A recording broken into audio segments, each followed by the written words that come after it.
ఇతరుల కోసం జీవించేదే జీవితం. ఆ విషయం మరిచిన నాడే మనిషి ఒక జీవోత్సవం.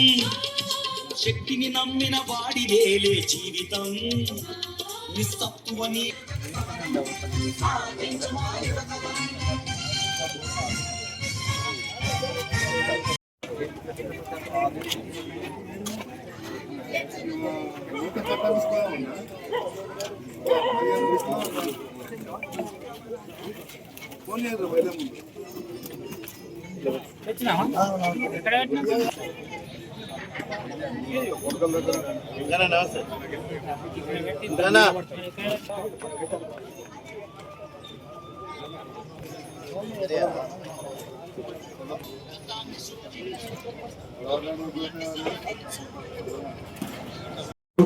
అదేవిధంగా మాజీ కౌన్సిలర్ కూసర్ అలీ గారు, బద్దం లతా జగన్మోహన్ రెడ్డి గారు, అదేవిధంగా మన కమిటీ యొక్క అధ్యక్షుడు కొనుగోటి సంజయరావు, ప్రధాన కార్యదర్శి ఆవిష్కరణ కార్యక్రమము ఎమ్మెల్యే డాక్టర్ సంజయ్ కుమార్ గారికి ప్రారంభోత్సవం జరుగుతున్నది.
ఒక్కసారి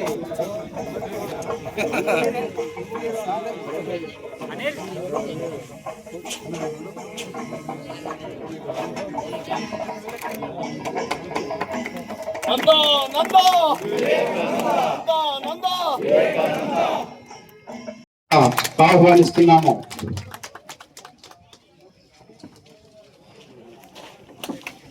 తాజా మాజీ మున్సిపల్ చైనాస్ గారిని వేదిక బిక్కి రావాల్సిందిగా ఆహ్వానిస్తున్నాము. అదేవిధంగా మాజీగా కోరుచున్నాము. మాజీ కౌన్సిలర్ కోసరి అనిల్ గారిని వేదిక పైకి రావాల్సిందిగా కోరుచున్నాము. పురుషోత్తమరావు గారిని వేదిక పైకి రావాల్సిందిగా ఆహ్వానిస్తున్నాము. బద్దం లత జగన్మోహన్ రెడ్డి గారిని వేదిక కమిటీ సభ్యులు ఎవరు మాట్లాడాక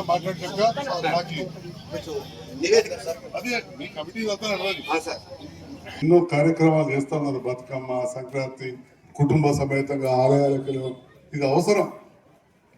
ఏదైతే భారతదేశం ఒకప్పుడు ఉమ్మడి కుటుంబాలు, వసుదైవ కుటుంబం అనేది ఉండేదో ఇవాళ చిన్న చిన్నగా అయిపోయి విచ్ఛిన్నమైతే పరిస్థితి. ఇప్పుడు చూస్తుంటే యువతకు ఆదర్శం వివేకానంద, ఇక్కడ అందరు పెద్దోళ్ళే కలవచ్చు. కానీ మీరు ఎంగేట్ హార్ట్ అంటారు, ఆలోచనలు యువతకు ఉన్నట్టున్నాయి. మరి యువతను మనం ఏదో భాష ట్రాయల్స్ ఒక్కడే కనబడుతున్నాడు కూసరండి కొద్దిగా కనబడుతున్నాడు అనుకున్నంత మా భాష ట్రాయల్స్ యూత్ కూడా కనబడతలేరు అనిల్ యూత్ కూడా కనబడతలేరు. సో యువతను మనం ఎక్కువ కూడా సన్మార్గంలో నడిపే విధంగా వివేకానందుని ఆలోచనలు అనుగుణంగా నడిచే విధంగా తీసుకెళ్ళినప్పుడే ఇవన్నీ చేసిన దానికి మనకు సార్థకత లభిస్తుంది. మరి శాంతి గురించి ఎందుకు చెప్పినా అంటే మరి మన సెక్యులర్ దేశంలో వివిధ మతాలు ఉంటాయి, వివిధ కులాలు, మరి కులాలు మతాలు అని చెప్పి కొట్లాడుకోకుండా మనందరం కూడా దేశ సమగ్రత కోసం కూడా పాటుపడాల్సిన అవసరం ఉంటుంది. మరి కోరుతూ నన్ను ఎంతో విశ్వాసంతో గెలిపించిన మీకు అభివృద్ధి విషయంలో మీరు అందరు కూడా చూస్తున్నారు. పక్క నియోజకవర్గాలను చూస్తే మీకు అర్థమవుతుంది. వాళ్ళు ఎక్కడా లేనండి పేదవాళ్ళకి ఇల్లు కావచ్చు, బ్రహ్మాండమైన హాస్పిటల్ కావచ్చు, ఇవాళ రోడ్ల నిర్మాణం ఇవన్నీ కూడా జరుగుతున్నాయి. మెయిన్ రోడ్డు కూడా తప్పకుండా అయిపోతుంది, మంజూరు అయిపోయింది. రాష్ట్రంలో అత్యధిక నిధులు మున్సిపాలిటీకి ఎక్కడిచ్చిండు గౌరవ ముఖ్యమంత్రి రేవంత్ రెడ్డి గారు అంటే జగిత్యాలకు ఇచ్చిందని చెప్పి ఈ సందర్భంగా తెలియజేస్తుంది. అందరు సపోర్ట్ మంచి కొట్టుర్రి. అరే ఒక్క టీకెట్ ఎంత దూరం పోతే సపోర్ట్ కొట్టడానికి థ్యాంక్ యూ. కాబట్టి మీ అందరూ కూడా ఎన్నో కార్యక్రమాలు చేసే భావిస్తూ పేరు పేరున మరొకసారి ఇప్పుడు ముందుగాలైతే మిత్రులు ఇక్కడ ఈ రోడ్డు మీద యాక్సిడెంట్లు అవుతున్నది వాస్తవం. ఎందుకంటే ఇది మామూలుగా కెనాల్ రోడ్, దాన్నే బైపాస్ అని చేసింది. మరి అటువంటి సందర్భంలో ఇది 100 ఫీట్లు ఇవ్వాలని చెప్పి తీర్మానం చేసి పంపడం జరిగింది. ఇక్కడ ముందర కెనాల్ కూడా మూసేయడానికి ఇప్పుడు వచ్చిన 62.5 కోట్లలో దాదాపు ₹1 పైన కెనాల్ మూసేయడానికి పెట్టాం. తర్వాత ఈ రోడ్ వేసి మనం కరెంటు స్తంభాలు అవన్నీ కూడా జరపాల్సి ఉంటుంది. ఇక ఉన్న కెనాల్ అట్లే వేసింది కాబట్టి చాలా అంకట్టుకల్లో ఇవాళ బండ్లు స్పీడ్, చాలా యాక్సిడెంట్లు. అందరు యావర్ రోడ్ అంటుంది, యావర్ రోడ్ చేసుడే అదేమో అనుమానం లేదు. కానీ అక్కడికంటే ఎక్కువ యాక్సిడెంట్ ఇక్కడ అవుతున్నాయి. చాలా మంది చనిపోతున్నారు, చాలా మంది కాలు చేతులు విరిగిపోయి తలలు పలిపోతున్నాయి. స్పీడ్ బ్రేకర్ అన్నారు, చూసి నేను తప్పకుండా చేయిస్తాను అని చెప్పి కూడా వేసిన స్పీడ్ బ్రేకర్ దిగమంటున్న విషయాన్ని కూడా తెలియజేస్తున్నాను. వ్యక్తిని స్మరించుకుంటూ రేపటి నాడు ఏదైతే ఇంతకుముందు చెప్పినట్టు ఎన్నో కార్యక్రమాలు చేస్తా ఉన్నారు, బతుకమ్మ, సంక్రాంతి, కుటుంబ సమేతంగా ఆలయాలకు వెళ్ళడం, ఇది అవసరం. ఏదైతే భారతదేశం ఒకప్పుడు ఉమ్మడి కుటుంబాలు, వసుదైవ కుటుంబం అనేది ఉండేదో ఇవాళ చిన్న చిన్న విచ్ఛిన్నమైతే పరిస్థితి. ఇప్పుడు చూస్తుంటే యువతకు ఆదర్శం వివేకానంద, ఇక్కడ అందరూ పెద్దలే కనబడుతున్నారు. కానీ మీరు ఎంగేట్ హార్ట్ అంటారు, ఆలోచనలు యువతకు ఉన్నట్టున్నాయి. మరి యువతను మనం ఏదో భాష ట్రాయల్స్ ఒక్కడే కనబడుతున్నాడు కూసరండి కొద్దిగా కనబడుతున్నాడు అనుకున్నంత మా భాష ట్రాయల్స్ యూత్ కూడా కనబడతలేరు, అనిల్ యూత్ కూడా కనబడతలేరు. సో యువతను మనం ఎక్కువ కూడా సన్మార్గంలో నడిపే విధంగా వివేకానందుని ఆలోచనలు అనుగుణంగా నడిచే విధంగా తీసుకెళ్ళినప్పుడే ఇవన్నీ చేసిన దానికి మనకు సార్థకత లభిస్తుంది. మరి శాంతి గురించి ఎందుకు చెప్పినా అంటే మరి మన సెక్యులర్ దేశంలో వివిధ మతాలు ఉంటాయి, వివిధ కులాలు, మరి కులాలు మతాలు అని చెప్పి కొట్లాడుకోకుండా మనందరం కూడా దేశ సమగ్రత కోసం కూడా పాటుపడాల్సిన అవసరం ఉంటుంది. మరి కోరుతూ నన్ను ఎంతో విశ్వాసంతో గెలిపించిన మీకు అభివృద్ధి విషయంలో మీరు అందరు కూడా చూస్తున్నారు. పక్క నియోజకవర్గాలను చూస్తే మీకు అర్థమవుతుంది. వాళ్ళు ఎక్కడా లేనండి పేదవాళ్ళకి ఇల్లు కావచ్చు, బ్రహ్మాండమైన హాస్పిటల్ కావచ్చు, ఇవాళ రోడ్ల నిర్మాణం ఇవన్నీ కూడా జరుగుతున్నాయి. మెయిన్ రోడ్డు కూడా తప్పకుండా అయిపోతుంది, మంజూరు అయిపోయింది. రాష్ట్రంలో అత్యధిక నిధులు మున్సిపాలిటీకి ఎక్కడిచ్చిండు గౌరవ ముఖ్యమంత్రి రేవంత్ రెడ్డి గారు అంటే జగిత్యాలకు ఇచ్చిందని చెప్పి ఈ సందర్భంగా తెలియజేస్తుంది. అందరు సపోర్ట్ మంచి కొట్టుర్రి. అరే ఒక్క టీకెట్ ఎంత దూరం పోతే సపోర్ట్ కొట్టడానికి థ్యాంక్ యూ.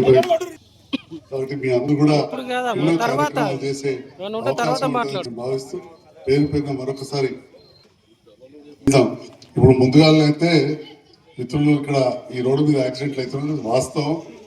ఎందుకంటే ఇది మామూలుగా కెనాల్ రోడ్, దాన్నే బైపాస్ అని చేసింది.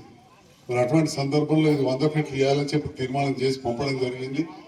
ఇక్కడ ముందర కెనాల్ కూడా మూసేయడానికి ఇప్పుడు వచ్చిన 62.5 కోట్లలో దాదాపు ₹1 పైన కెనాల్ మూసేయడానికి పెట్టాం. తర్వాత ఈ రోడ్ వేసి మనం కరెంటు స్తంభాలు అవన్నీ కూడా జరపాల్సి ఉంటుంది. ఇక ఉన్న కెనాల్ అట్లే వేసింది కాబట్టి చాలా అంకట్టుకల్లో ఇవాళ బండ్లు స్పీడ్, చాలా యాక్సిడెంట్లు. అందరు యావర్ రోడ్ అంటుంది, యావర్ రోడ్ చేసుడే అదేమో అనుమానం లేదు. కానీ అక్కడికంటే ఎక్కువ యాక్సిడెంట్ ఇక్కడ అవుతున్నాయి. చాలా మంది చనిపోతున్నారు, చాలా మంది కాలు చేతులు విరిగిపోయి తలలు పలిపోతున్నాయి. స్పీడ్ బ్రేకర్ అన్నారు, చూసి నేను తప్పకుండా చేయిస్తాను చెప్పి కూడా వేసిన స్పీడ్ బ్రేకర్ దిగమంటున్న విషయాన్ని కూడా తెలియజేస్తున్నాను.